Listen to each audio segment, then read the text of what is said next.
Graça, misericórdia e paz da parte de nosso Senhor e Salvador Jesus Cristo. Amém?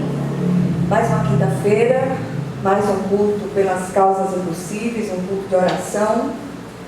Vamos ver o que é que o Senhor tem para nós no dia de hoje. Amém? Vamos abrir nossa Bíblia na Epístola de Paulo aos Romanos, capítulo 1, e vamos ler dois versículos, 16 e 17.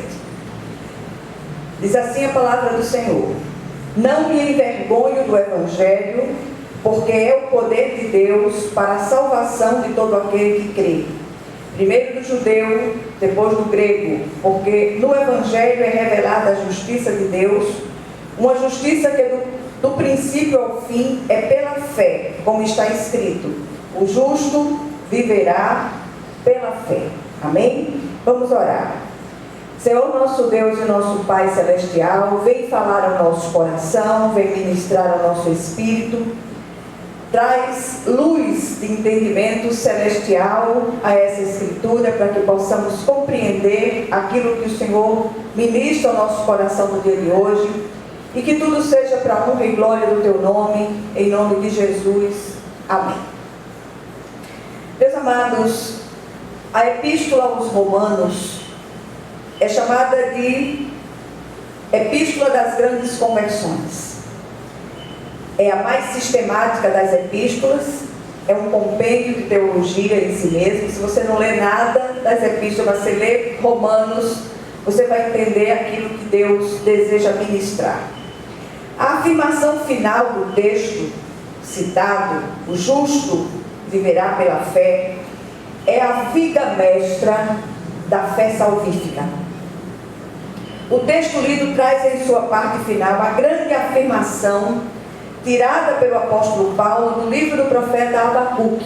E eu repito: o justo viverá pela fé. Em sua tradução do texto bíblico do latim para o alemão, esta verdade saltou aos olhos de Lutero, o reformador, e reverbera até hoje naqueles que professam a fé bíblica. Graças à conquista de séculos do passado, temos acesso à palavra de Deus em nossa própria língua, podemos lê-la e interpretá-la à luz do Espírito Santo. Há muitas diferenças doutrinárias, há muitas opiniões divergentes, mas se nós olharmos para essa viga mestra, nós entenderemos aquilo que Deus deseja ministrar aos nossos corações. O justo viverá pela fé. A fé vem pelo ouvir, e ouvir a palavra de Deus. Contudo, nós temos percebido que há uma necessidade de uma nova reforma no nosso tempo. Não estou falando de mudanças de religiões, não. Estou falando de voltarmos aos rudimentos da fé. Nós percebemos hoje uma verdadeira proliferação dos caçadores de almas, com seus invólucros feiticeiros, como diz o profeta. Eles continuam de todos os modos aprisionando os que por ignorância ou necessidade se deixam aprisionar, por não conhecerem as Escrituras, por não lerem a palavra de Deus. É muito fácil se ditar regras, normas, e fazer com que as pessoas, sob um jugo de medo, obedeçam a essas regras. Percebemos que a reforma nada mais foi do que um despertamento para os cristãos daqueles dias voltarem aos fundamentos da verdadeira fé que salva. Na verdade, a reforma chamou a fé que uma vez foi dada aos santos à pessoa e à suficiência do Cristo. E é inevitável a comparação do que vemos em nossos dias com os dias que levaram à reforma. Houve progresso, sim e não. Eu acho que o reformador ele tem se revolvido no túmulo. Graças à conquista daqueles dias, temos acesso à palavra de Deus em nossa própria língua, podemos lê-la e interpretá-la à luz do Espírito Santo. Um dos fatos que desencadeou a reforma foi a venda das indulgências naqueles dias, ou seja, o perdão dos pecados em troca de dinheiro. Vemos algo parecido praticado em nossos dias pelas igrejas mercado. Isso é algo preocupante. Qual a diferença do que acontecia no passado para o que acontece hoje? A forma de pagamento. Tratemos de chamar outra vez a fé, como nos dias da reforma, a pessoa e a suficiência de Cristo. Este é o grande desafio que temos como cristãos contemporâneos nesses dias que antecedem a segunda vinda do Cristo.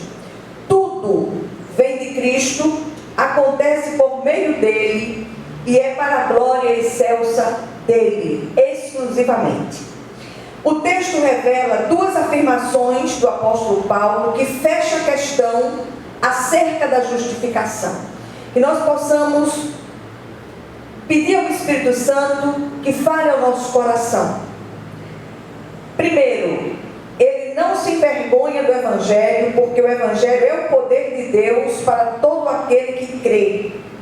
Paulo queria dizer aqui que, embora a mensagem da cruz parecesse loucura para uns e escândalo para outros, ele não se sentia embaraçado em pregá-la, pois conhecia o seu poder transformador. Ele sentiu na própria pele aquilo que o poder transformador da palavra é capaz de fazer. O velho Saulo, o perseguidor de cristãos, o que encerrava em prisões, o que mandava matar, ele foi impactado com a visão do Cristo vivo na estrada de Damasco. E ele nunca mais foi o mesmo. E assim como foi com Paulo, é com todo aquele que ouve essa palavra, que tem ouvidos que ouçam e entendem a palavra pelo Espírito de Deus. O Evangelho é o próprio Cristo, o Verbo encarnado. A palavra viva que procede da boca de Deus. Em João, capítulo 1, de 1 a 3, e do versículo 10 ao 14, diz o seguinte: no princípio era aquele que é a palavra. Ele estava com Deus e era Deus. Ele estava com Deus no princípio, todas as coisas foram feitas por intermédio dele. Sem ele, nada do que existe teria sido feito.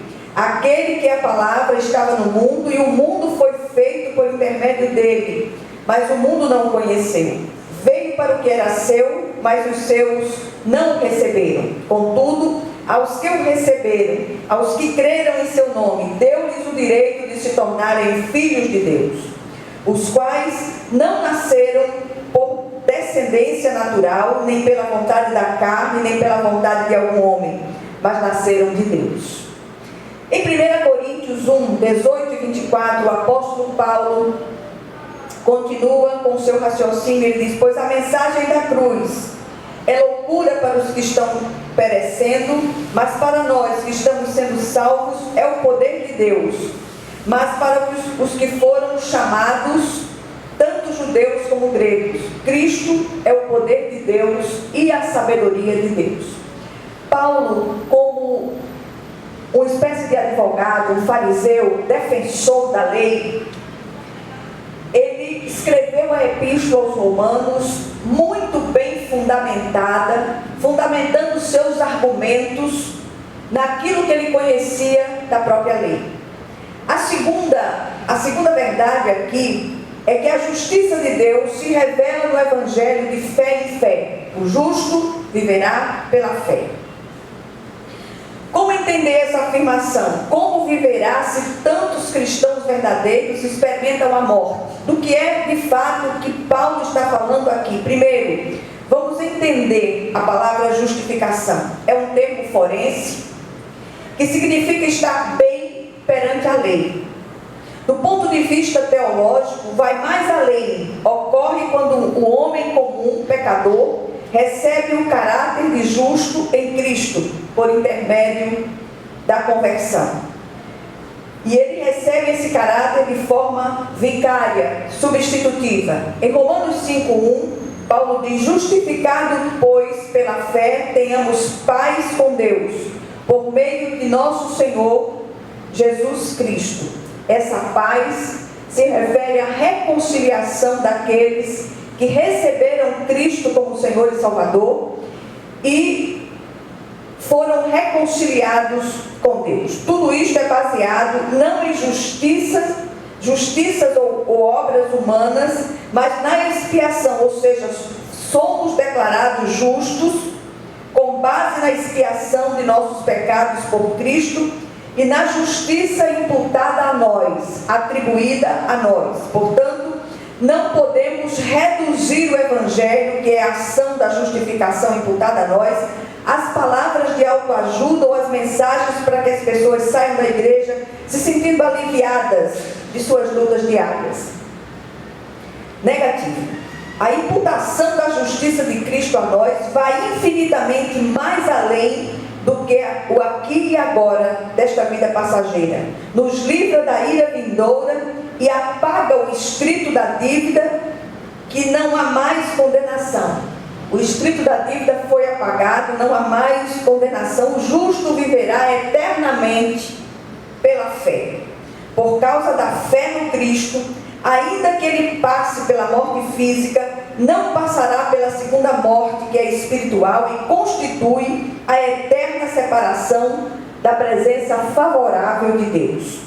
Tudo que o pecador precisa fazer é crer nesta verdade, crer verdadeiramente, com o coração, com as entranhas, e confessar com a sua boca que Jesus Cristo é o Senhor.